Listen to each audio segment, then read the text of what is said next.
Di sini bertemu dengan kami di podcast Yuk Mi. Hari ini kita bahas apa ya? Nah, hari ini di pertemuan yang pertama kita akan membahas provinsi Banten. Apa itu? Pertanyaan yang bagus ya Lutfi. Banten adalah suatu provinsi yang berdiri di ujung sebelah barat Pulau Jawa.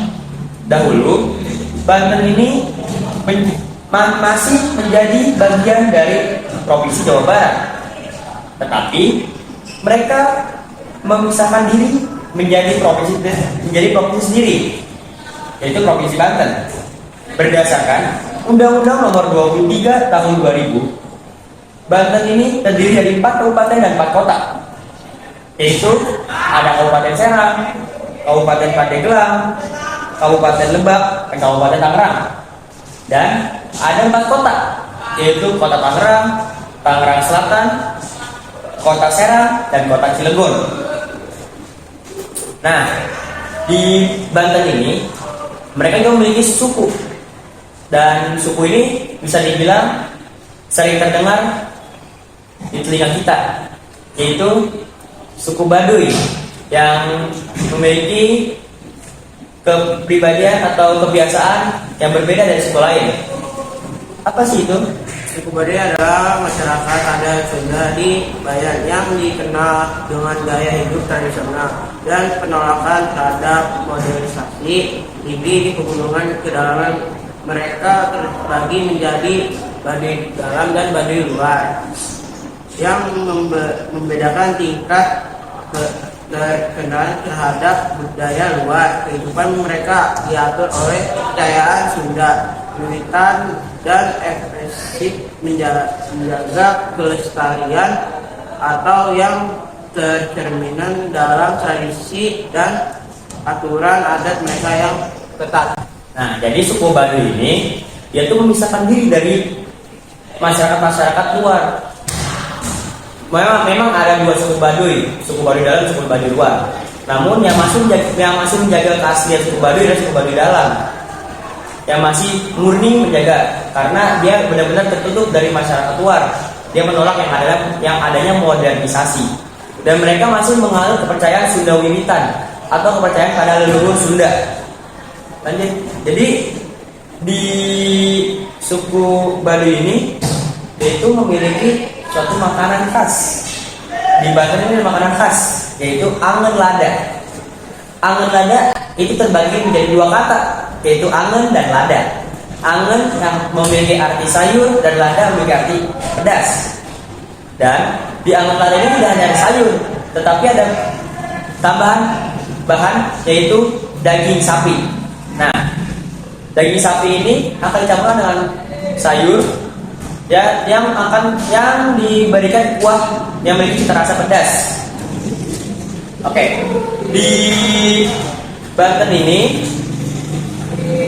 dia tuh rumah adat. Rumah adat apa sih? Rumah adat dari Banten adalah salah satu sebuah rumah panggung berbentuk persegi panjang yang dibuat oleh masyarakat Baduy. Rumah ini dibangun dari bahan-bahan alami seperti bambu, kayu, dan tinju, serta mengikuti koyong tanah agar harmonis.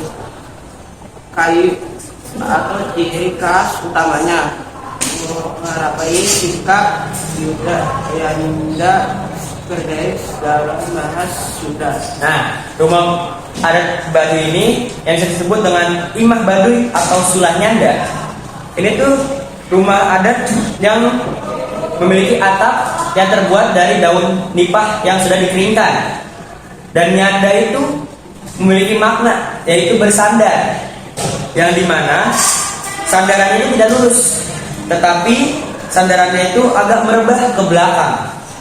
Nah, selain itu, dalam suku Baduy itu ada tarian. Tari apa sih itu? Tarian Lanjaniah yang menggambarkan keramahan dan energi masyarakat Banten dengan nuansa agamis dan perpaduan berbagai budaya tari cokek. Tarian yang muncul dari perpaduan budaya Tiongkok dan musik tradisional Banten, tari kebaya, tarian tingkat yang memiliki gerakan sehingga bisa digunakan untuk menyambut tamu, dan tari topeng Banten yang mencerminkan kisah balas dendam akibat cinta ditolak. Nah, keberagaman budaya Banten tuh nggak hanya tari wali jamilah, tapi ada yang namanya debus. Mungkin teman-teman tidak terasa asing dengan kata debus. Nah, debus itu adalah suatu budaya atau suatu seni dari Banten yang mereka itu menunjukkan kekebalan terhadap senjata-senjata tajam dan senjata-senjata yang berbahaya lainnya. Nah, sebelumnya itu debus itu dikenalkan kepada masyarakat pada zaman Kesultanan Sultan Ageng Tirtayasa yang dahulu itu bertujuan untuk mempertahankan wilayah mereka dan untuk mempertahankan daerah mereka dari penjajah, yaitu Belanda.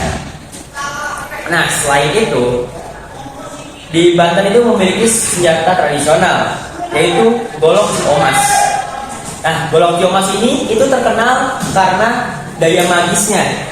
Dahulu golok ciomas ini memang sering dipakai oleh para jawara, dan yang membuat uniknya, proses pembuatan golok ciomas ini harus dilakukan pada bulan Rabiul Awal atau bulan mulut dalam bahasa Sunda. Setelah itu ada yang namanya alat musik. Di Banten ini mereka memiliki suatu alat musik yang mungkin sangat berbeda dari yang lain, yaitu ada alat musik karinding. Nah, karinding itu suatu alat musik tradisional sejenis yang harpa mulut. Tahu nggak sih harpa mulut itu apa? Iya, harpa mulut itu yang kayak tiup-tiup gitu pakai mulut begini. Tapi bedanya alat yang ini tuh tergolong dalam jenis alat idiofon. Nah, harpa mulut ini tuh berasal dari Banten dan Jawa Barat. Jadi ini tuh masih menjadi alat musik yang mungkin percampuran dari Jawa Barat dan Sunda. Jawa Barat dan Banten, Jawa Barat dan Banten. Nah, alat musik ini tuh biasanya tuh dibuatnya sama bambu, menggunakan bambu buat itu. Jadi mereka tuh masih menggunakan bahan-bahan alami, itu menggunakan bambu. Nah, dalam Banten tuh yang terakhir tuh ada pakaian adat. Nah, pakaian adat Banten kan ada yang cowok buat cewek ya. Nah, yang cowok tuh kalau nggak salah namanya pangsi. Coba, pangsi itu apa sih? Pangsi merupakan pakaian adat pria yang populer, terdiri dari atas oreng dan celana panjang. Bisa berwarna hitam dan membangkitkan kesederhanaan serta kerendahan hati. Selain digunakan dalam acara adat dan sehari-hari, pangsi juga sering digunakan dalam seni bela diri pencak silat. Pangsi itu tuh, tapi kita sering lihat loh di berbagai acara, mungkin acara pernikahan yang memakai pakaian adat Sunda atau Banten. Nah, Banten dan Sunda kan hampir sama ya. Jadi mungkin keberagaman budayanya itu tidak jauh berbeda. Bahkan mungkin bisa dibilang hampir sama. Pangsi itu kan seperti baju yang berwarna hitam dan celana yang panjang yang sedikit agak longgar, agak gombrong lah kalau bahasanya juga. Nah, setelah itu kan kita udah tadi udah cowok nih, sekarang yang cewek. Yang cewek itu apa sih? Kebaya Banten, pakaian tradisional untuk wanita Banten, memiliki model yang sederhana namun elegan, buat dari bahan kain atau dengan warna-warna lembat seperti putih, genteng atau material, dikenakan pada acara formal seperti pernikahan dan upacara adat, dipadukan dengan kain batik atau songket dan lendekan. Oh, jadi dia tuh punya kebaya tersendiri ya? seperti provinsi-provinsi lainnya yang ada di Pulau Jawa, mereka bayar sendiri. Nah, mungkin itu teman-teman. Jadi di Banten itu ada suku, ada rumah adat, ada makanan tradisional, ada alat musik, ada senjata tradisional, ada tarian, pakaian, hingga keberagaman budaya. Nah, jadi Banten itu tuh walaupun provinsinya tidak terlalu besar, tapi memiliki berbagai kekayaan budaya yang harus kita jaga. Nah, mungkin segitu saja podcast dari Yukmin. Apakah ada yang tambahkan? Tidak. Oke. Sekian dari podcast dari kami, dari Yukmin. Oke.